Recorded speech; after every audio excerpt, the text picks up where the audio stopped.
t'as une culture extraordinaire mais que t'as un modèle économique de merde, tu vas déposer le bilan. Ouais, c'est certain. T'arrêtes.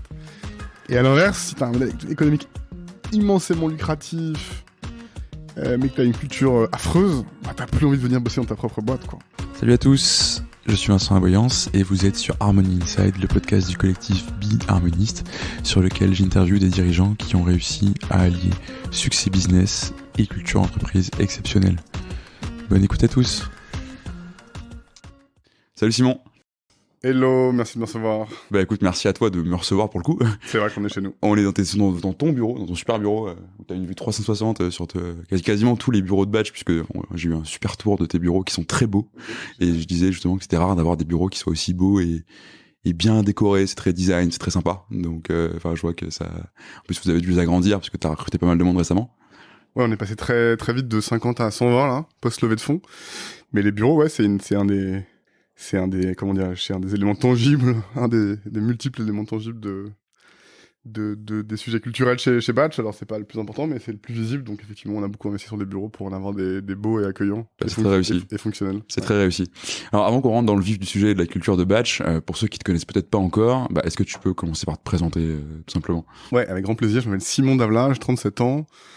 Je suis un geek introverti qui a commencé sa carrière en jouant à Counter-Strike 15 heures par jour dans mes années d'adolescence, ce qui m'a amené à devenir un pro d'internet quand j'étais jeune, et surtout un passionné à une époque où il fallait tout faire, tout coder soi-même, et où c'était un peu un Far West hyper excitant à explorer. J'ai monté une première boîte dans les compétitions de jeux vidéo du coup avant mon bac, qui s'appelait esfrance.net, qui m'a vraiment donné le virus de la création de sites, d'applis, de communautés. J'ai bossé pour plein de startups en parallèle de mes études. J'ai passé 2 ans dans la Silicon Valley entre 2007 et 2008. Là-bas, et puis en revenant en Europe, j'ai créé ma deuxième boîte qui s'appelait AppGratis, qui était un des pionniers de la promotion d'applications sur smartphone. Et on a pivoté de cette activité en 2013 vers ce qui est devenu ensuite Batch, qui est la boîte que je co-dirige aujourd'hui avec Antoine Guénard, mon associé, directeur technique et produit, et puis un comité de direction de gens exceptionnels, et puis une équipe de 120 personnes aujourd'hui, comme je le disais, qui nous permet de développer tout ça idéalement dans la bonne direction. Et on crée avec Batch, je t'en reparlerai, mais on crée une plateforme de relations clients de nouvelle génération, censée permettre aux très grands groupes de répondre à leurs enjeux de relations clients dans un monde fragmenté où les sujets comme on dit, d'omnicanalité sont au cœur des problématiques de communication des grands groupes. Justement, en fait, il y a beaucoup de gens t'es dans la vie d'énormément de gens, sans qu'ils le sachent. Et du coup, est-ce que tu peux nous raconter, comme si tu parlais à quelqu'un qui connaît rien, ce que fait Batch? Yes. Alors, on s'en parlait juste avant de démarrer. Donc, ce pourquoi généralement les gens nous connaissent, c'est les petites notifs qu'ils reçoivent sur leur téléphone. Donc si tu reçois une notif du Monde, la Fnac, Le Monde, Le Parisien, Le Bon Coin, ton application Sogé ou BNP, dès que tu reçois un push sur ton téléphone, en gros c'est nous. On est complètement leader en Europe, on a 10 000 sites et apps qui utilisent notre technologie, on envoie 500 milliards de push par an, on a presque 1 milliard de profils clients uniques rattachés à des installations sur des devices dans nos bases. Et effectivement, ce qu'on appelle le produit d'appel, c'est ces petites notifs que tout le monde connaît, que tout le monde reçoit, que les gens soit détestent, soit aiment détester, soit détestent aimer, quoi. Mais tout le monde a une relation particulière avec ces petites notifs, mais elles sont entrées dans le quotidien des gens, et la plateforme qui permet aux grands groupes de les envoyer, c'est nous. Ça, c'est la partie visible de l'iceberg. Ce qu'on construit, le projet stratégique va évidemment beaucoup, beaucoup plus loin. L'objectif, c'est de créer donc une plateforme CRM de relations clients nouvelle génération pour un monde donc mobile first. On est parti du mobile en 2015, l'année où d'ailleurs le trafic mobile global dans le monde a dépassé le trafic desktop. Il y a eu une inversion de cours en 2015, c'était assez symptomatique, on s'est créé cette année-là.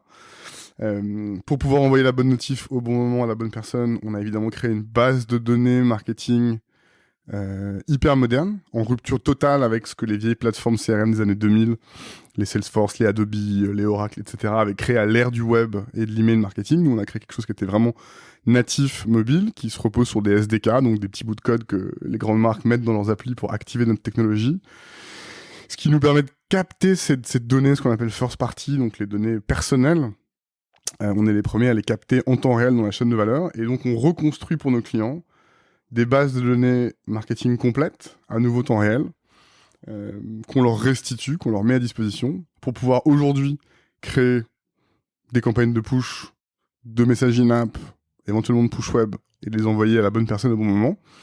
Et depuis qu'on a on a fait une première levée de 1 million d'euros l'an dernier, et en gros depuis 2 ans, on est engagé dans un cycle où on fait évoluer notre plateforme sur la base de cet environnement, de ce socle data extrêmement puissant qu'on a développé. On fait évoluer Batch vers une plateforme d'engagement qu'on appelle Omnicanal, qui à terme permettra aux grandes directions marketing d'orchestrer l'intégralité de leur communication outbound, sur le mobile évidemment, mais aussi via email, via SMS, via push wallet, dans les messageries.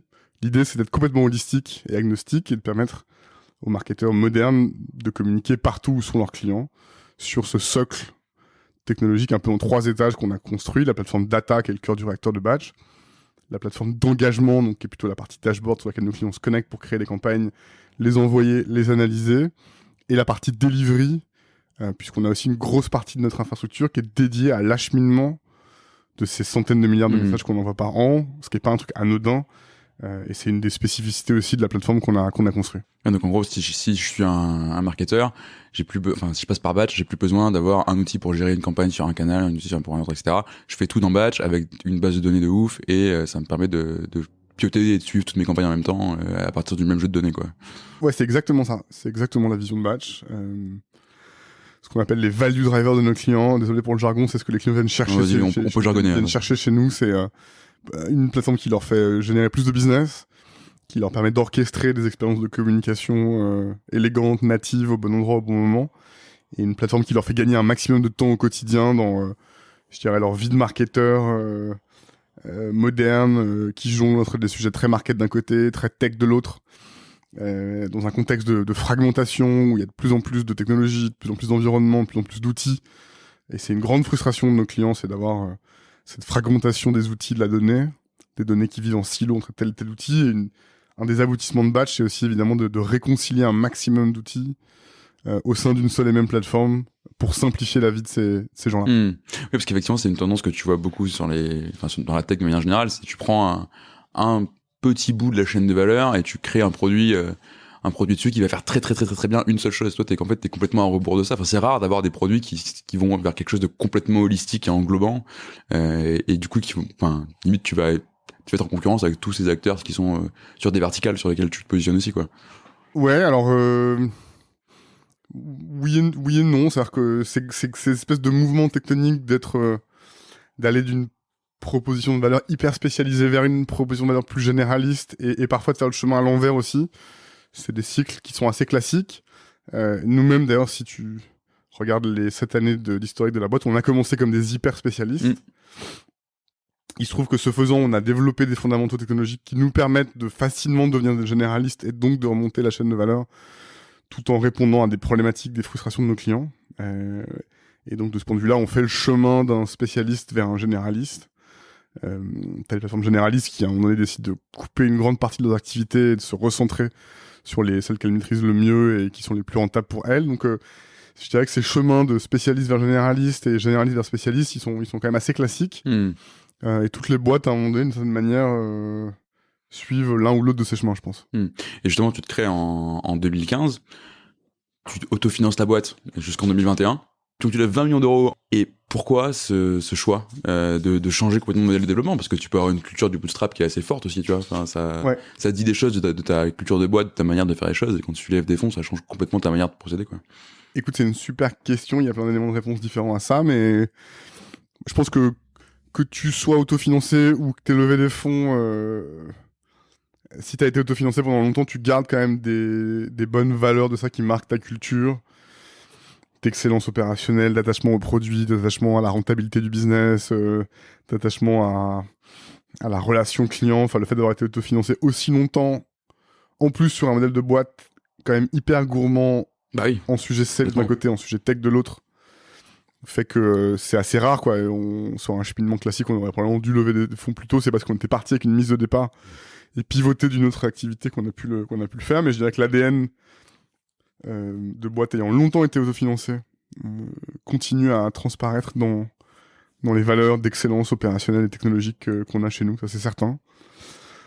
Pourquoi on a levé des fonds? C'était vraiment le bon moment, enfin c'est la réponse tarte à la crème, mais en 2018 on a atteint une vraie maturité sur le produit, le business a commencé à décoller, l'équipe était peu structurée, il y avait peu d'orgas, peu de culture formalisée, on s'est attaché à ça en 2019, tout en continuant à vraiment bien accélérer sur le business. En 2019 on avait fait une petite levée de dette avec nos banques de détail, on avait pris une levée de 2 millions d'euros de dette classique pour pouvoir avoir un peu de cash pour accélérer, ce qu'on a fait en 2019 puis 2020, dans des proportions qu'on n'avait pas anticipées, puisqu'en plus 2020, donc le Covid, je vais pas refaire l'histoire, mais nous, ça nous a quand même plutôt favorisé sur le plan du business, tout en cimentant une culture collaborative qui était déjà très forte chez nous, évidemment en nous forçant à travailler plus en remote qu'avant, même si on avait déjà l'équipe dans 2 villes historiquement, donc on avait déjà une équipe à Lyon. Et ouais, aujourd'hui on est 120, on a Paris, 70 personnes à Paris et une quarantaine, un peu plus même à Lyon, et puis des gens dans une dizaine de villes en France et en Europe, donc mais on avait déjà cette implantation sur 2 bureaux. J'ai perdu légèrement le fil de ce que je disais. 2020, excuse-moi.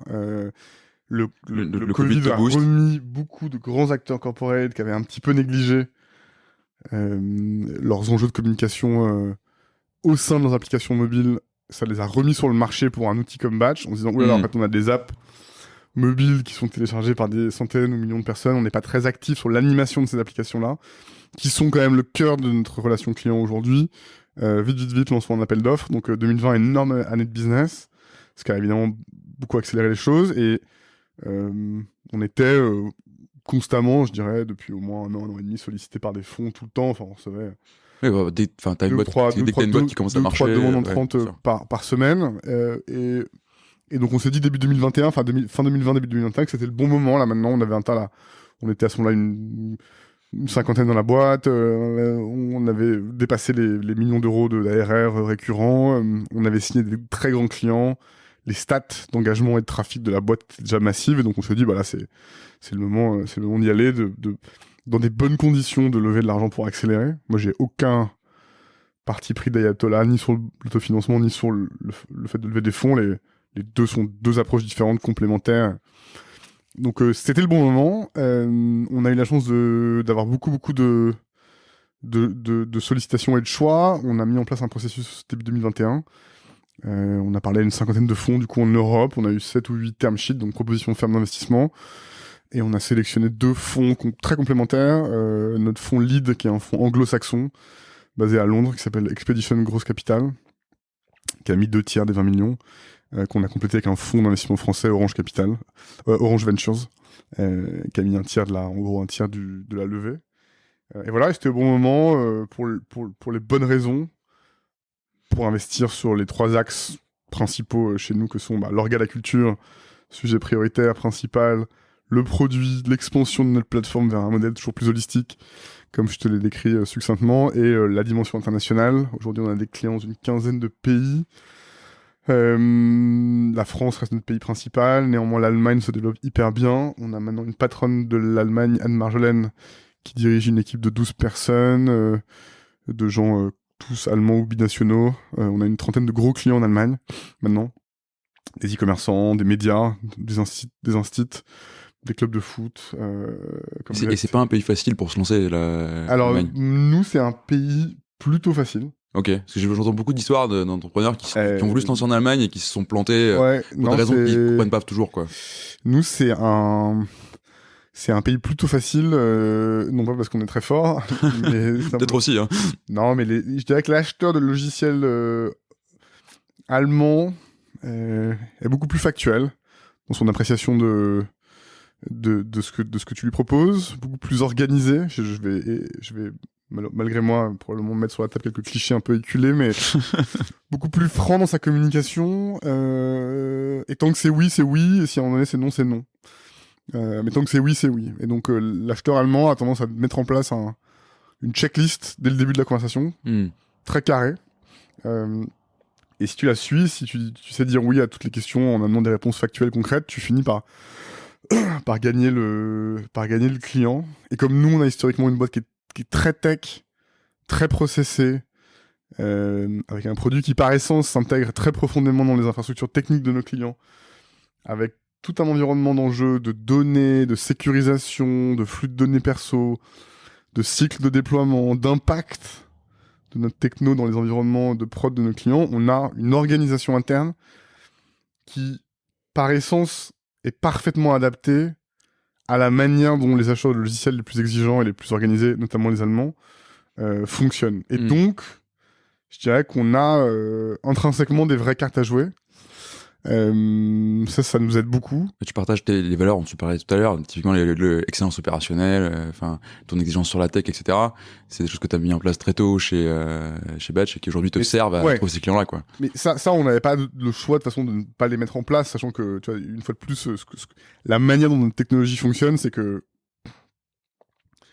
c'est pas une technologie que le client achète et qu'il va utiliser à côté de son environnement de production. Tu rentres complètement dedans. Parce que beaucoup de gens pensent que c'est fait en interne dans les apps, quoi. Techno, exactement. On a fait une étude grand public, les 99% des gens pensent que les notifications arrivent comme par magie sur le téléphone. Mais... Et j'en faisais partie avant de découvrir Batch, je te rassure. Et en fait, il y a une étude récente de Google qui montre que 80% du code source de la plupart des apps est en fait composé non pas de code développé par l'éditeur de l'appli, mais des librairies tierces développées par des boîtes comme nous et d'autres qu'on appelle des SDK. Et donc, comme en plus de ça, nous, on a une focalisation sur les très grands comptes. Enfin, à nouveau, nos clients, c'est Le Bon Coin, c'est la Sogé, c'est BNP, c'est Oui SNCF, c'est Sogé, c'est Carrefour, c'est Leclerc, c'est Intermarché, c'est le gouvernement français, c'est le Pass Culture. C'est pas leur expertise, quoi. C'est des gens qui sont monstrueusement attentifs à leur marque et à la qualité de leurs environnements techniques et de production. Parce que c'est leur image de marque, quoi. Et donc, nous, notre technologie, si elle est branlante, si elle est buggée, si elle est mal foutue, qu'elle fait cracher l'app de Sogé ou du gouvernement, ça va pas le faire. Du Pass Culture, c'est chaud. Donc, depuis le début, on a cette espèce d'excellence opérationnelle sur la tech et la manière de déployer la tech chez nos clients qui effectivement, sur des pays comme l'Allemagne, même dans une logique d'expansion internationale, nous aide énormément. Et ensuite, il y a un autre sujet qui nous aide beaucoup en Allemagne, c'est que c'est un pays qui est extrêmement attentif à l'intégrité des données personnelles et à ce qu'on appelle la data privacy au sens large. En France, les gens disent qu'ils sont très attentifs à ça, mais on a une culture qui est... on a un rapport qui est punitif au sujet de données. En France, on attend de se faire sanctionner par la CNIL tant que ça passe, quoi. Pour changer les choses. En Allemagne, c'est l'inverse. Ils ont une culture qui est très préventive. Ils sont monstrueusement à cheval sur les sujets de données. Et il se trouve que tous nos concurrents, un peu sérieux dans le monde, sont des boîtes américaines. On est le seul acteur européen, français, de droit français, donc non soumis à toutes les... à toutes les législations extraterritoriales qui sous-tendent les programmes de surveillance de masse. En termes de RGPD, ça devient quasiment une chasse gardée pour toi en Europe, quoi. Alors, c'est un peu différent, la RGPD. C'est un sujet très proche. C'est plus facile, entre guillemets. C'est adjacent, mais ça reste différent. Mais vraiment, je dirais que sur le sujet de ce qu'on appelle la souveraineté des données, on est les seuls de notre catégorie de boîtes dans le monde à être capable de garantir à nos clients que leurs données sont sur le territoire européen dans des machines physiques et ne quitteront jamais, et qu'on ne sera jamais soumis au Cloud Act du gouvernement américain qui nous obligerait à donner toutes nos données et celles de nos clients à la NSA. Et ça, en France, c'est pas vraiment un avantage compétitif. Les acheteurs de logiciels français, dans le fond, s'en foutent un petit peu, voire sont souvent sensibles à des logiciels américains. C'est un peu l'héritage culturel, le reliquat culturel d'avoir été des GI américains, d'avoir quand même de devoir notre liberté aujourd'hui en 2022 au débarquement des Américains à la fin de la Seconde Guerre mondiale font que on a encore un truc très pro transatlantique. Donc être français, c'est plutôt un désavantage sur le marché français. En revanche, être européen, c'est un gros avantage sur le marché allemand. Et donc ça, c'est aussi un des deuxièmes avantages très forts qu'on a dans notre capacité à progresser très vite, très fort sur marché qui est notre deuxième marché après la France. Et donc justement, t'as tout ça et t'as cette boîte qui en soi fonctionnait, donc t'es en croissance rentable, donc forcément ça attire des investisseurs parce que c'est un safe bet entre guillemets pour eux. Enfin, tu sais que c'est pas une boîte qui perd de l'argent. Souvent, quand tu lèves de l'argent, tu peux le faire parce que t'en as besoin, pas pour que ta boîte continue simplement à fonctionner. Enfin, tu peux financer du BFR, des choses comme ça. Toi, t'as pas besoin de le faire et tu lèves. Donc, et tu dis un des 3 piliers, c'est investir sur la culture. Et ça, pour le coup. Enfin, j'étais très content de lire ça parce que j'ai jamais vu un dirigeant parler de ça. Et qu'est-ce que ça veut dire pour toi? Qu'est-ce que tu mets derrière cette notion? Et pourquoi on a besoin d'investir de l'argent dans tes 20 millions, c'est un de tes 3 piliers, donc pourquoi tu as besoin de lever de cet argent pour investir là-dedans, quoi? Parce que la culture, c'est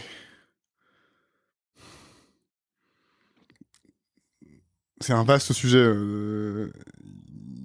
Il faut que je prenne le bon angle pour te répondre, parce que moi, je peux en parler pendant des heures de plein d'angles différents. T'inquiète pas, c'est le but. Hein. Mais en gros, bon, déjà, dans les réponses un peu tarte à la crème, la culture, la culture et l'orga, c'est ce qui te permet de grandir de manière idéalement la plus harmonieuse possible, ce qui est un gros enjeu dans des environnements de forte croissance comme les nôtres, notamment de forte croissance idéalement de business, de chiffre d'affaires, mais aussi de gens, d'équipes, quoi. Quand tu passes de 50 à 100, à 150, à 200, à 300, à 400 chaque année, chaque année ta boîte est une maison différente, est un village, puis une bourgade, puis une moyenne ville, une grande ville, et donc ton système informationnel, communicationnel, culturel, ton efficacité opérationnelle, tes process changent en permanence. Il te faut donc des gens immensément humbles, adaptables, collaboratifs, des gens qui sont prêts à apprendre par eux-mêmes, qui souhaitent travailler ensemble de manière alignée. Et donc, ce qui va les souder, c'est la culture. C'est ça qui permet de réaliser l'objectif business de la boîte. Et on parle souvent chez nous de ces 2 objectifs qui sont comme le yin et le yang. T'as l'objectif business de la boîte, qui est un objectif plutôt froid, plutôt dépassionné, technologique, plutôt financier, qui s'incarne par le fait de développer le produit capable de prendre le marché.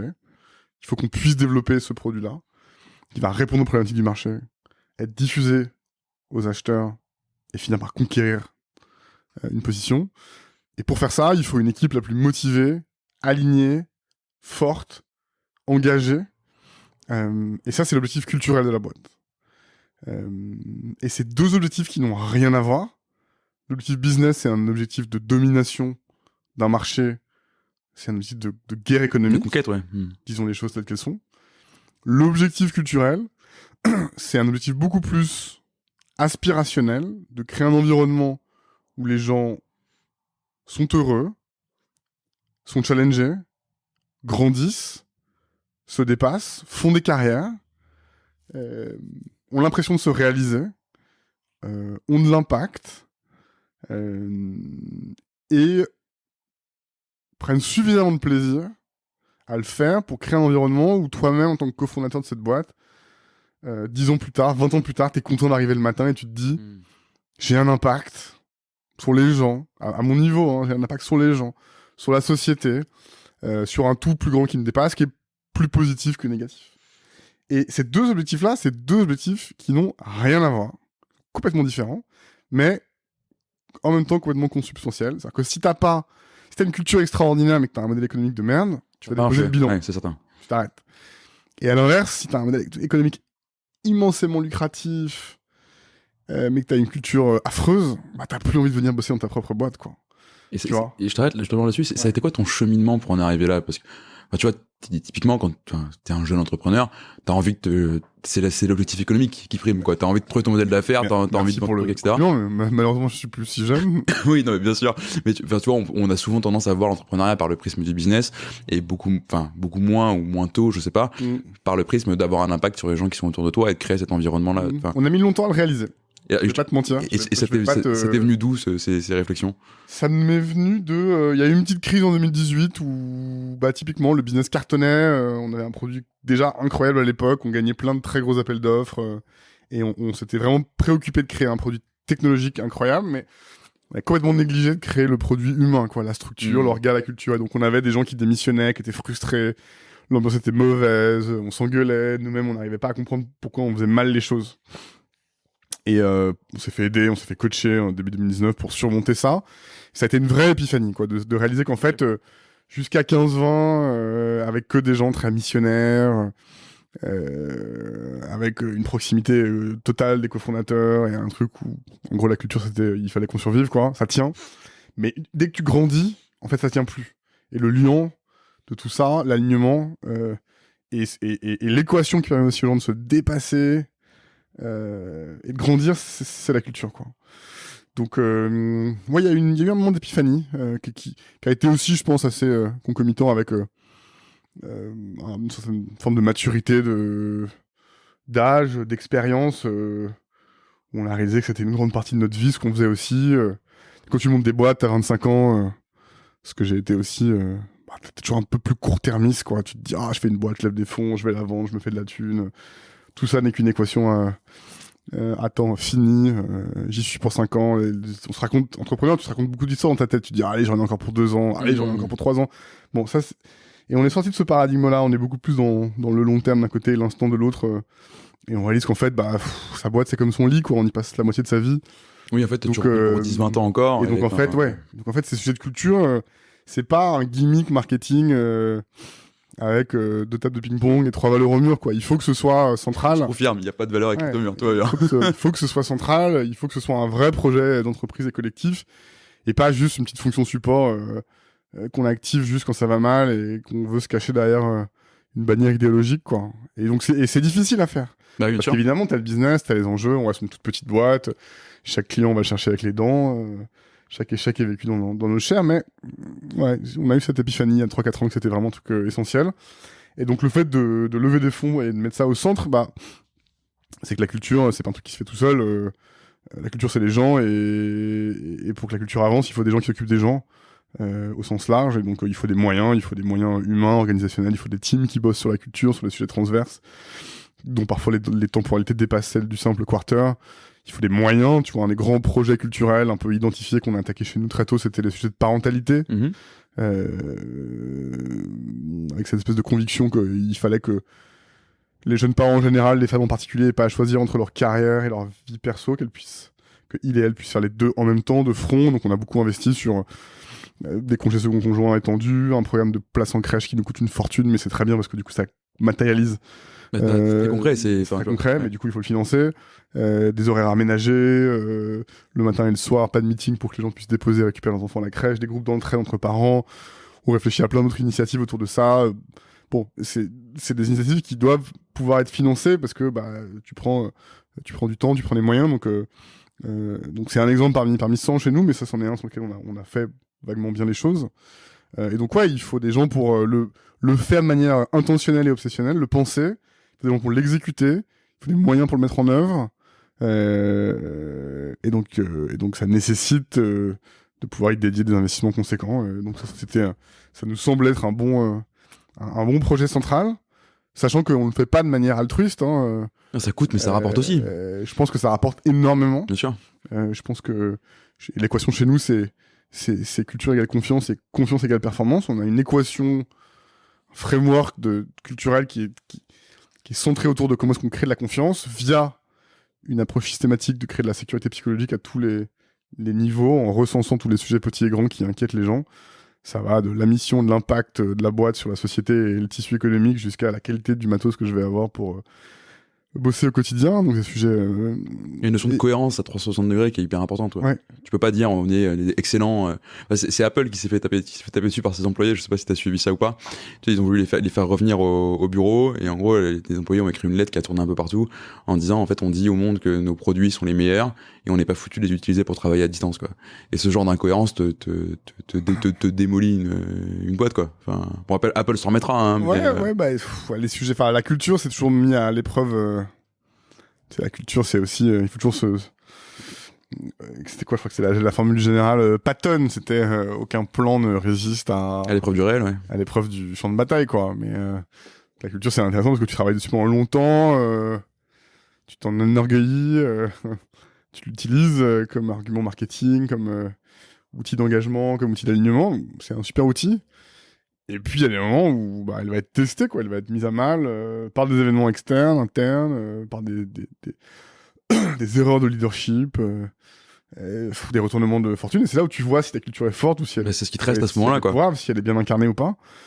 Donc, de ce point de vue-là, nous, le Covid était vraiment, enfin, comme pour plein de boîtes, mais on avait déjà cette espèce de focus sur la dimension collaborative très forte, et aussi sur cette espèce de sens de la mission, support des clients, et je pense que ça s'est vachement concrétisé, ça a renforcé la boîte du point de vue de sa culture, cet événement. Est-ce que t'as passé remote first, enfin, t'as des gens un peu comme partout, tout le monde, comme tout le monde, ouais, comme tout le monde. Et est-ce qu'il n'y a pas pour autant fragilisé ta culture? J'ai pas l'impression. Parce que t'as fait tout ce travail. Renforcé, je pense. Et tu décrivais tout à l'heure la culture de ta boîte comme un projet aspirationnel par rapport à l'impact que toi tu veux avoir, entre guillemets, aussi en tant que dirigeant, que fondateur, sur les gens qui t'entourent et sur tes équipes.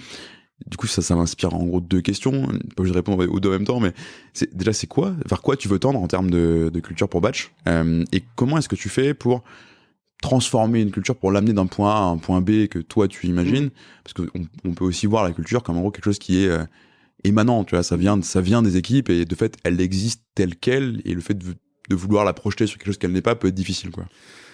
Ouais, bah, qu'est-ce que tu veux que ta culture soit? C'est tu veux qu'elle soit toujours la même chose, tu veux qu'elle rende les gens heureux et qu'elle te délivre de la performance. Et c'est pas plus compliqué que ça. Il y a plein de manières d'y arriver. Il y a 1 milliard de chemins différents pour y arriver, mais le fond du sujet, c'est ça.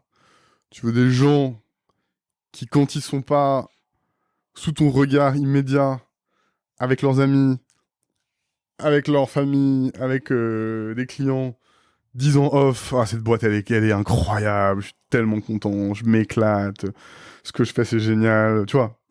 C'est là où elle se teste, la culture. Tu veux des gens qui sont sollicités par des boîtes bien plus connues et sexy que la tienne, qui leur proposent plus d'argent pour aller bosser chez eux, et tu veux des gens qui te disent, bah non, je suis tellement bien là, je bougerai pas, je suis au top, tu vois. C'est ça, la culture. Et c'est à ça, t'as des gens qui sont heureux, et t'as des gens qui te délivrent de la performance. Ça, c'est l'objectif final. Si je le vulgarise à fond. Après, dans la manière dont les chemins que tu prends, il y a 1000 chemins différents, organisationnels, culturels, philosophiques, idéologiques. Mais ces chemins-là, ils comportent toujours une part aspirationnelle. C'est-à-dire que, à l'inverse, quand tu veux shipper une feature dans un quarter, tu définis des specs, tu définis une roadmap, tu définis une équipe. À la fin du quarter, t'as fait ta feature, elle est shippée ou elle est pas shippée.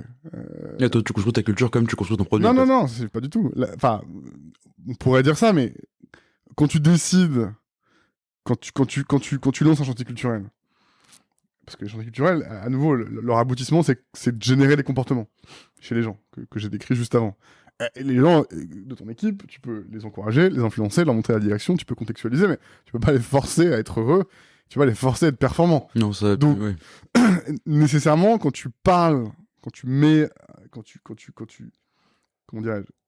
lances des chantiers culturels, t'essayes de faire l'état de fait de là où t'es, tu regardes les gens, tu regardes les comportements, t'essayes de regarder les comportements, et tu dis, bah, on en est là, et tu fixes un objectif aspirationnel, nécessairement aspirationnel, qui est, j'aimerais qu'on soit un peu plus, un peu mieux, un peu plus ensemble, un peu whatever. Et ensuite, t'essaies d'incarner ça par l'idéologie, par des exemples de comportement, par du leadership, par des mesures concrètes. Et ensuite, t'incarnes ça au maximum que tu peux. Hein, ce que disait Ben Horowitz dans je sais plus quel bouquin, qui est la culture, elle commence à matérialiser dans les équipes quand toi-même, fondateur ou leader ou manager, t'as tellement répété le truc que t'as envie d'en vomir. Bah, tu la vois se matérialiser ensuite dans les équipes. Tu vois des petits signaux faibles, tu vois des comportements, tu vois des gens qui... et tu dis, ok, on est en train de parcourir le chemin entre l'état de fait culturel qu'on a essayé de décrire et l'objectif aspirationnel auquel on aimerait être, mais t'es toujours un peu entre les deux. Il n'y a jamais de moment où ta culture, elle est entre guillemets parfaite et tu peux dire, ok, la culture est bonne, la culture est là, la culture, c'est bon, on a torché la culture. Non, c'est un processus. C'est un truc qui vit, quoi. Exactement. Donc, tu peux que définir un point de départ, une ligne d'arrivée, et espérer être quelque part entre les deux. Tu peux jamais te dire, ok, c'est fait, c'est check. Et au moment où tu penses que c'est check, en fait, ta culture, elle a elle-même changé. Tu vois, on a fait un truc l'an dernier, on s'était attaqué, on a essayé de synthétiser notre culture. J'ai écrit un mémo qui devait faire 15 pages, qu'à la fin, on a fait 70, que j'ai fait lire à tout le monde. Et dont j'ai honte aujourd'hui, parce que Pourquoi ? Du moment où on a eu fini ça a changé, à ouais. tout le monde, Okay. La boîte avait changé, les gens avaient changé, le fait de lire ce mémo avait fait changer les gens. avaient fait mûrir leurs idées sur la culture, et du moment où la dernière personne chez Batch l'a lu, il était complètement obsolète, on était passé à autre chose. Et est-ce qu'il peut vraiment, alors, je te crois, hein, mais est-ce que ça peut vraiment devenir complètement obsolète? Parce que l'intérêt d'écrire ça aussi, c'est d'aller écrire des principes et des choses qui justement ont vocation à perdurer. Enfin, c'est ce qui fait que Batch est Batch, c'est ton identité, et le but c'est qu'elle ne change pas complètement. Enfin, c'est ça qui est dangereux quand on est dans une phase de je force le trait, mais ce mémo qu'on s'apprêtait à publier sur notre blog, je le publierai jamais aujourd'hui. Évidemment qu'au fond, dans ce qu'on a écrit, il y a des fondamentaux qui sont pas achetés, qui sont vrais. Mais la manière dont nous-mêmes on appréhende le sujet et la culture de la boîte aujourd'hui a changé par rapport à ce moment. En quoi? Vas-y, raconte-nous par exemple. Qu'est-ce que tu avais écrit qui est plus valable aujourd'hui? Oh, je saurais pas revenir à des exemples concrets qui étaient dans le mémo et qui sont plus longs, mais ce qui est sûr, c'est que je le faisais lire à des gens à une époque, je le fais plus lire. Avec la réflexion globale a évolué, on a simplifié des choses, on a redéfini des objectifs aspirationnels plus simples et compréhensibles pour tout le monde. Mais l'exercice en soi était extrêmement intéressant. Et la réalisation de le fait de l'avoir fait l'a rendu obsolète, c'était aussi hyper intéressant. Ça rappelait qu'effectivement la culture par essence c'est nécessairement changeant, c'est un continuum temps qui est continuellement en train de changer, qui change avec les gens au fur et à mesure de leur départ, de leurs arrivées, qui change avec les événements, et qu'en fait tu ne peux pas l'appréhender comme un truc définitif, mais simplement comme un truc qui change tout le temps et qui du coup n'est jamais abouti, n'est jamais terminé. Et du coup, est-ce que tu essaies de poser quand même un cadre de choses en me disant ça, ces choses-là ne changeront pas, parce que je veux que ma boîte reste ça ou devienne ça, effectivement, tu vois. Et la question, c'est comment est-ce que, enfin, tu vois, le fait de le formaliser peut être aidant, et comment est-ce que tu fais pour le préserver derrière, et comment est-ce que tu le déclines et tu le mets en action? Je pense qu'il y a des grands intangibles, quand même. Je pense que la culture de la boîte, elle doit être alignée sur la mission globale, la vision de la boîte. Ça, c'est un truc qu'on fait plutôt pas mal.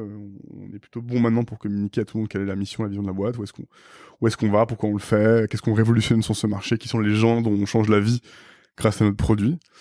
Être au clair avec tout le monde sur ces deux grands objectifs, business et culturel, l'expliquer, l'articuler, l'illustrer. Ce sujet de confiance qu'on met au centre de tout, me semble être un intangible. La manière d'y arriver, cette espèce d'approche autour de la sécurité psychologique, aussi. Tu vois, typiquement, là, le mois dernier, on a fait notre premier plan de BSPCE. Non pas réservé à une petite élite de gens chez Batch, mais pour toute la boîte, tout le monde. Évidemment parce qu'on voulait embarquer les gens, parce qu'on voulait avoir un outil de rétention, évidemment parce que ça maximise, je dirais, l'alignement des gens. Ça devient un peu ta boîte, quoi. Un peu ta boîte, donc il n'y a que des bénéfices à le faire, mais il y avait cette espèce d'angoisse aussi, en filigrane, dans une partie de l'équipe, quand on s'est mis à parler de levée de fonds, de valo. C'était concomitant avec les 2 années d'euphorie totale aussi qu'on a vécu, là, 2020-2021. Toutes les semaines, il y avait une boîte qui devait 500 millions.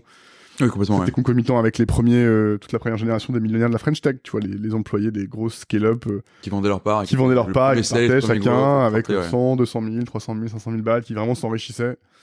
Et donc, il y a eu à un moment donné en filigrane de tout ça, une sorte de questionnement chez Batch qui était en fait, on est en train de créer une boîte qui vaut maintenant beaucoup, beaucoup d'argent, quoi, dont la valeur va s'apprécier dans le temps.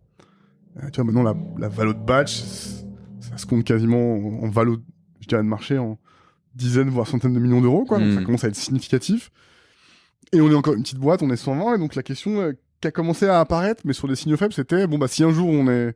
Parce que moi, on nous pose souvent la question, Antoine et moi, est-ce que vous voulez vendre Batch? Et ma réponse, c'est toujours, on veut pas vendre Batch, mais on a été approché déjà 5-6 fois pour être acheté. On crée quelque chose qui est très désirable et qui est hyper stratégique pour des énormes mastodontes du cloud et du CRM dans le monde qui ne savent pas faire. Et j'ai toujours dit, on crée un truc qui est désirable et c'est stratégique, et donc du coup un jour tout sera racheté.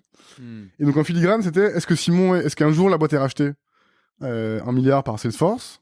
On gagne rien, quoi. Et est-ce que genre tout le monde touche peanuts et Simon, Antoine et les investisseurs, est-ce qu'ils s'en foutent plein les poches? Et on s'est dit, ça c'est un vrai sujet de sécurité psychologique, et donc on a décidé de faire ce plan de BSPCE où, de Justine qui est à la compta jusqu'à Clotilde qui est chief revenue officer et qui gère 70 personnes. Et Dieu sait si j'aime et Justine et Clotilde. Qu'on salue du coup. Mais d'ailleurs, c'est pas cool de les mettre de les opposer comme ça, mais 2 personnes importantes chez Batch et complémentaires, mais tout le monde dans la boîte, quoi. Tout le monde a les stocks, quoi. Parce qu'il y a évidemment les bénéfices habituels des BSPCE, tout le monde est actionnariat salarié, tout le monde fait partie du projet, etc. Et c'est cool. Et tu dérisques cette espèce de question qui est, bah oui, en fait, si la boîte s'est vendue un jour, t'inquiète pas, il n'y a pas que Simon, Antoine et les actionnaires qui vont toucher de l'argent. Toi aussi. Toi aussi. De façon, tu vois, je dirais, à l'aune d'un système méritocrate qui t'en aura attribué à l'aune de ta performance, quoi, en gros. Mais tu fais partie du projet, et tu fais partie de ce projet de création de valeur à très long terme, où on demande quand même aux gens d'être organisés, disciplinés, compétitifs, de bien communiquer, d'être collaboratif, d'être aligné, d'être commit. On demande quand même beaucoup aux gens. C'est des métiers qui sont durs et difficiles, ce qu'on fait. Très tech d'un côté, très sales de l'autre. Enfin, tu vois, ça prend. On fait quand même des métiers qui sont taxants. Ouais, bien sûr. Et donc, on voulait créer ce cadre où, bah, si un jour il y a un sapin de Noël, quoi, il y aura des cadeaux pour tout le monde sous le sapin de Noël. Et ça, on trouvait ça bien. Ouais. En fait, je reviens à ce que tu as dit tout à l'heure. Tu dis, c'est pas deux baby-foot et 3 valeurs au mur. Enfin, c'est un super exemple c'est hyper fort, en fait, ce que tu as fait là. Parce que ça, tu t'es pas dit, on va filer du BSPCE, entre guillemets, pour garder les gens, quoi. Ça part de ta réflexion sur ta culture de sécurité. De sécurité. À nouveau, on n'est pas des altruistes. Mais ça s'inscrit dans un cadre cohérent où tu réfléchis sécurité psychologique. Évidemment que tu as des à côté. Bien sûr. Évidemment qu'on réfléchit rétention aussi. D'autant plus que tu vois, c'est un bénéfice concomitant qui gâche rien, quoi. Les potentiels d'appréciation de la valeur de la boîte sur les 4-5 prochaines années sont incroyables. Enfin, tu vois, je pense qu'on va faire une des. Les gens n'aiment pas que je dise ça ici, mais on est sur une trajectoire de licorne avec c'est quasi garanti. Je sais pas maintenant ça va nous prendre 4-5 ans, mais c'est sûr que cette boîte elle va valoir à un moment donné 1 milliard et plus. Je vois pas comment ça peut ne pas y arriver. Donc les gens qui ont eu des stocks cette année, dans 4-5 ans, ça vaudra beaucoup d'argent. Mais évidemment qu'on fait ça pour la rétention aussi, parce qu'on a maintenant des gens qui sont des stars dans toutes les équipes, à tous les niveaux. Donc bien sûr, on leur dit, on fait pas que ça aussi pour vous déstresser psychologiquement et vous enrichir un jour dans 4-5 ans, on fait ça aussi parce qu'on sait que c'est une petite rétention. Bien sûr. Une fois que tu as des stocks qui t'ont été attribués à 10 000 euros et que sur le papier ils en valent 200 000, bah avant de claquer ta dème ou de répondre à une offre de Facebook ou tu pourrais le faire en disant je le donne qu'aux stars ou je le donne qu'à des profils que je veux retenir. Bah, on est sorti de ce modèle-là. On avait un modèle. C'est pas ta culture. Ouais. On avait fait des plans de stock avant ce plan de stock-là qui était réservé à certaines personnes qu'on voulait retenir. Et en fait, on s'est dit, bah non, si on veut vraiment faire une culture de confiance, il faut que tout le monde en ait. Sinon, pourquoi tu crées des citoyens de première classe et de deuxième classe? Et tu peux pas avoir de la confiance s'il y a une première classe et une deuxième classe. Et ça, typiquement, c'est le genre de décision que, savoir où t'en es sur ta culture et ce que tu veux créer comme environnement, ça t'aide à les prendre, quoi. Parce que si tu peux peser le pour et le contre pendant 20 ans avec des arguments financiers, etc. Là, ton truc est tranché parce que c'est évident et que tu sais ce que tu veux faire pour toi et pour les gens autour de toi, quoi. Ouais. Et je reviens à cette notion de confiance égale performance. Toi, c'est culture égale confiance et confiance égale performance. Bah, tu vois, on parlait des externalités positives, en gros, de travailler sur ta culture. Est-ce que ça en a pour toi aussi en tant que CEO, tu vois, en tant que dirigeant? Enfin, tu fais pas le même job aujourd'hui que ce que tu faisais quand vous étiez 15, que tu faisais quand vous étiez 50. Voilà, comment ça change ton rôle et en quoi c'est aidant pour toi aussi de pouvoir mettre ça en place, quoi? Moi, ça m'aide à mieux me connaître. Ça me fait travailler sur des sujets qui n'étaient pas les miens il y a 3-4 ans. Ça renouvelle mon intérêt intellectuel pour tous ces sujets-là. Ça me donne des outils de leadership aussi. Ça me crée des outils de leadership que je transmets à l'équipe pour que tout le monde soit un meilleur leader à son niveau chez Batch. Et puis à nouveau, c'est hyper intéressant. Je pense que si on est extraordinairement bon sur la culture, on va avoir une performance de dingue qu'on a en fait déjà. Cette performance de dingue, elle va scaler sur 100, 200, 300, 500 personnes. Et que c'est comme ça qu'on créera une boîte qui marquera son marché, sa génération, qui rendra les gens heureux, idéalement les enrichira. Et ça, pour l'entrepreneur, il y a rien de plus satisfaisant. C'est une sacrée belle ambition, ouais. Donc, à la fin du Antoine et moi, on fait pas ça par... Je pense pas qu'on fasse ça pour l'argent. Moi, j'ai eu la chance, de toute façon, de gagner pas mal dans ma vie avec des investissements très chanceux que j'ai fait dans d'autres startups. Donc, moi, je cours pas après un chèque, quoi. Je cours après la construction d'un produit et d'une équipe de très grande qualité. Je cours peut-être après certaines formes de reconnaissance, de succès. J'aime pas perdre. J'aime bien gagner. Je suis un peu perfectionniste sur les bords. J'aime bien quand c'est beau, quand c'est élégant, quand c'est cohérent, quand c'est international, quand il y a de l'efficience opérationnelle. J'aime bien tout ça. Donc, et ça, tu peux l'exiger des gens quand t'as 10 personnes. Parce que tu les fous tous dans la même pièce et ils te regardent, ils disent, bon, si je fais pas comme lui, ça va mal se passer. Mais quand t'as 100, 200, 500 personnes tu vois, tu peux plus à un moment donné. Tu dois créer un cadre beaucoup plus idéologique, global, aspirationnel, qui te dépasse et dont les gens peuvent s'emparer. Donc ça, c'est un super sujet intellectuel. Enfin, moi, ça me... C'est ta manière de te scaler toi-même en tant que CEO. Exactement. Et c'est effectivement pas facile. Ouais. Et ça demande un parcours d'apprentissage, d'introspection qui est assez fort aussi. Et j'imagine, quelque part, à un certain stade, d'être capable de relâcher ce contrôle-là, quoi. Que t'as forcément, quand c'est ta boîte, ton bébé, le truc dans lequel t'as investi toute ta vie, comme tu dis, ça, faut être capable de le faire, quoi. Ouais. Et pour finir de répondre à la question que tu m'avais posée, il y a un dernier intangible qui est que sont certaines boîtes appellent ça des valeurs, mais nous on définit plutôt ça comme des traits de caractère ou des principes opératoires. Mais en gros, on a 4 grands, je dirais, traits de caractère qu'on regarde chez les gens, sur lesquels on essaie de les évaluer continuellement, de l'embauche jusqu'à la perf review. C'est pas un système qu'on a inventé, on l'a complètement pompé dans une boîte d'adtech américaine qui s'appelait Adroll. Ok. T'as 4 grands traits de caractère: l'humilité, avant toute chose, la collaboration, est-ce que t'es smart, et est-ce que tu bosses dur. Est-ce que tu bosses dur, ça veut pas dire est-ce que tu bosses jusqu'à minuit, ça veut dire et si tu pars à 17h pour chercher ton enfant à la crèche, on a une culture qui... Visiblement, c'est ok. Visiblement, c'est ok. On l'encourage immensément, mais en revanche, quand t'es là, t'es là. Quand t'es là, t'es focus, t'es organisé, t'es compétitif, tu communiques bien, t'es collaboratif, t'es dans un meeting qui dérape, c'est pas ton meeting, tu le recadres. Ça, c'est bosser dur. C'est pas bosser beaucoup, au sens horaire, c'est bosser intensément, de manière intelligente. Ça, on veut des gens qui bossent comme ça. Est-ce que t'es smart? C'est pas du tout un sujet de QI, c'est un sujet de mindset. Smart, c'est comment tu réagis par rapport à ce que tu connais pas, comment est-ce que t'es constamment en train de t'améliorer toi-même pour comprendre ce que tu comprends pas, devenir meilleur et prendre toute opportunité de situation inconnue pour apprendre avec les autres, par toi-même, en lisant, en faisant des recherches, tout simplement en te confrontant à un challenge et en disant bah j'y connais rien mais je vais le faire et ce faisant je vais apprendre à le faire.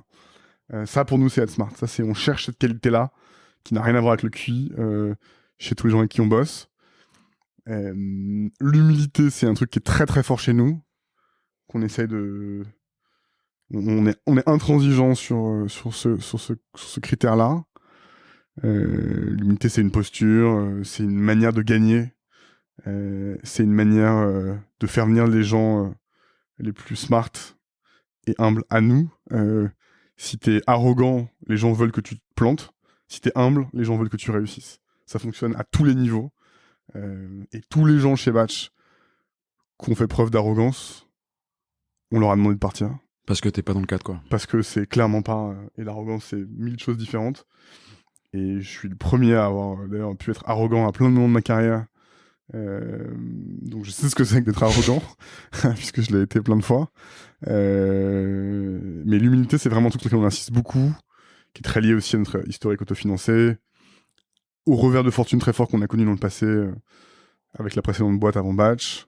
On insiste beaucoup là-dessus, parce que l'humilité, c'est une posture de victoire. Si t'es arrogant, les gens veulent que tu te plantes. Si t'es humble, les gens veulent que tu réussisses.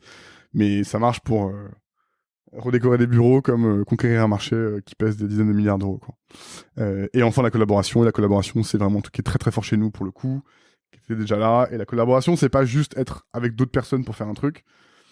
C'est être constamment dans un mindset d'esprit d'équipe et considérer que le leadership vient de tout le monde, de partout, à tous les niveaux. À nouveau, mon exemple que j'aime bien, t'es dans un meeting que t'as pas organisé, le meeting dérape, tu le recadres. Il y a un meeting qui a été fait, on savait pas trop qui devait faire le compte rendu, tu réalises que personne l'a fait, tu le prends, tu l'écris, tu l'envoies à tout le monde. Tu réalises que tu es en train de shipper du code ou une feature qui est mal documentée, qui va bloquer les autres équipes plus tard dans le déploiement, tu le prends à ta charge, tu le fais remonter, tu le torches toi-même, tu le passes à la bonne personne. Tu te dis qu'il y a peut-être un collègue qui a oublié un truc, parce que tu vois pas arriver un truc, t'attends pas qu'il te relance, tu le relances toi, t'es proactif, tu l'aides à lui-même mieux s'organiser. Ça, c'est être collaboratif. C'est vraiment faire preuve de leadership de tous les côtés, que tu sois le stagiaire ou le CEO. Ça, c'est la vraie collaboration.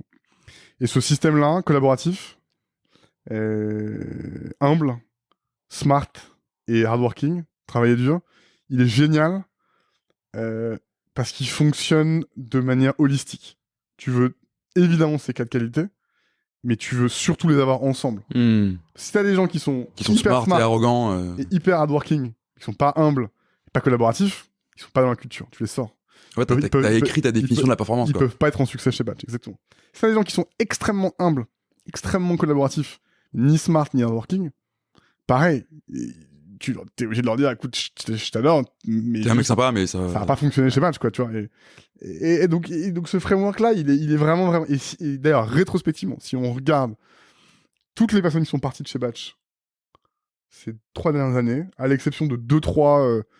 ce qu'on appelle le regrettable departures, donc des gens qui ont quitté la boîte, mais qu'on réembaucherait en un claquement de doigts si elle nous disait « Oh, je reviens ». Ce qui est une petite minorité des gens. L'écrasante majorité, si on les re-regarde à l'aune de ces 4 qualités, humilité, collaboration, smart et hardworking, ils cochent jamais les 4. Bon, ils en ont 2. Et donc ils étaient pas au bon endroit pour eux, quoi. Mais ils avaient pas les traits de caractère qu'on cherche à avoir de manière universelle et homogène dans l'équipe. Et ça, c'est un peu un intangible aussi chez nous. Ouais, bah c'est un très bel intangible et j'imagine que c'est des choses que c'est ce que tu regardes en fait dans tes process de recrutement, de trouver des gens qui correspondent à ça, quoi. Ouais. Et je sais que vous faites pas mal de cooptation aussi chez Batch. En fait, c'est un bon moyen de le faire, quoi. Pas nécessairement. Parce que non, pas exclusivement. Non, mais pas la exclusivement. Cooptation. J'ai pas mal vu passer sur LinkedIn des posts de gens on recrute, viens, etc., tu vois. La cooptation, ça a des vertus. Ça a aussi plein de biais embarqués sur la diversité. Bien sûr. L'idéal, c'est d'être à 30-30-30, de toute façon. 30, un tiers, 30% un tiers de cooptation, un tiers de gens qui postulent et un tiers de gens que tu vas chercher en outbound. Il faut un système équilibré. Je pense qu'un système qui ferait que de l'inbound, que de l'outbound, que de la chasse, ou que de la cooptation serait biaisé. Donc, dans la cooptation, évidemment qu'il y a un peu un transfert. Si t'as des gens qui cochent tes 4 cases, ils vont avoir un peu tendance à, attirer des gens qui leur ressemblent du point de vue de ces traits de caractère intangibles, mais pas nécessairement. Il faut pas baisser la garde parce qu'une personne a été cooptée. Ok. Alors, ça m'amène c'est la dernière question traditionnelle du podcast que j'ai un peu tweaké pour toi. Tu disais justement que tu es un investisseur et que c'est une autre activité.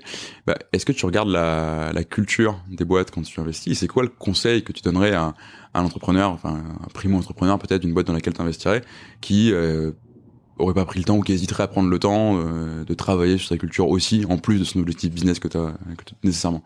Bah, c'est difficile parce que en gros, la culture, jusqu'à 30-35 personnes, jusqu'au moment où tant que tu te tiens dans une seule et même pièce, la culture, c'est égal les fondateurs. En gros, si je force le trait, éventuellement 1 ou 2 personnes très marquantes qui sont peut-être pas fondateurs, mais qui le sont presque. Moi, j'investis beaucoup, mais j'investis quasiment exclusivement en early stage. Donc, dans des boîtes où la culture, c'est fondateurs. Sont moins de 10, quoi. Donc, du coup, je regarde les fondateurs et je me dis, évidemment, dans mon framework d'analyse mentale, est-ce que ces gars-là, ou ces gars, quand je dis gars, c'est homme ou femme, de manière indissociée, est-ce que c'est des bons êtres humains? Est-ce que c'est des bons communicants? Est-ce qu'ils ont des bonnes valeurs? Est-ce qu'il y en a au moins un sur les 2 ou 3 qui va s'intéresser intellectuellement à ces sujets? Est-ce qu'ils vont embarquer les gens? Est-ce qu'ils vont les transcender? Est-ce qu'ils vont les former? Est-ce qu'ils vont créer juste un bon endroit où vivre et travailler, qui, si par ailleurs le modèle économique et le produit sont bons, va emmener cette boîte très loin. Oui, ça je le regarde sans méthode formalisée, je le regarde de manière intuitive. Okay. Mais bien sûr, je le regarde. Et est-ce que tu as un conseil donc, de manière générale à donner sur un dirigeant ou un père, tu vois, qui a besoin qui serait en train de réfléchir à ces questions de culture? La culture, c'est un sujet qu'il faut faire il faut s'y attaquer de manière intentionnelle et obsessionnelle, comme disait je sais plus qui. Donc, il faut avoir déjà le goût de la culture. Il y a 4-5 bouquins incontournables, il faut se les prendre, il faut les lire. Est-ce que j'ai un conseil? Non, le bon conseil, c'est de se poser la question de est-ce que je suis un bon être humain? Est-ce que je fais grandir les gens autour de moi? Est-ce que j'ai envie juste de me faire de la thune ou est-ce que je veux créer un peu plus que ça? Est-ce que j'aime les autres? Est-ce que j'aime embarquer les gens? Et dans les équipes de cofondateurs, t'as des gens très introvertis qui n'ont pas trop le goût de l'humain, c'est pas grave, parfois il en faut. Mais est-ce que dans mon équipe de cofondateurs, quelqu'un va incarner un peu cette dimension people, cette dimension culturelle? C'est important.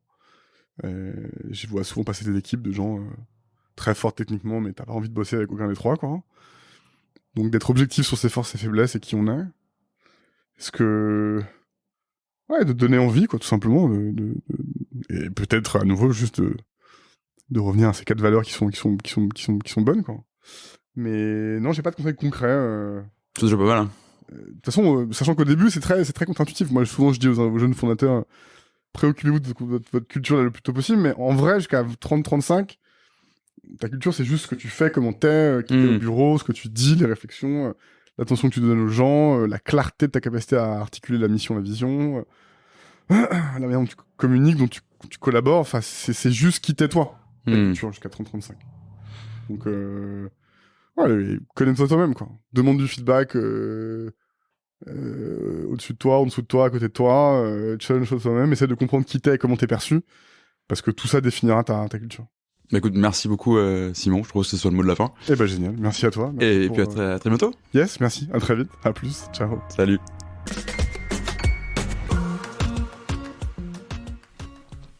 Merci d'avoir écouté cet épisode jusqu'au bout. Si vous êtes là, c'est sans doute que ça vous a plu. Si vous voulez nous aider, n'hésitez pas à partager cet épisode à votre boss, à votre ami qui veut monter une startup depuis toujours, ou à toute personne qui pourrait être intéressée par la culture d'entreprise. Vous pouvez aussi vous abonner sur Apple Podcasts, Spotify ou toute bonne application de podcast. Et vous pouvez également nous laisser un avis 5 étoiles de préférence sur Apple Podcasts. À très bientôt pour un nouvel épisode et merci à tous.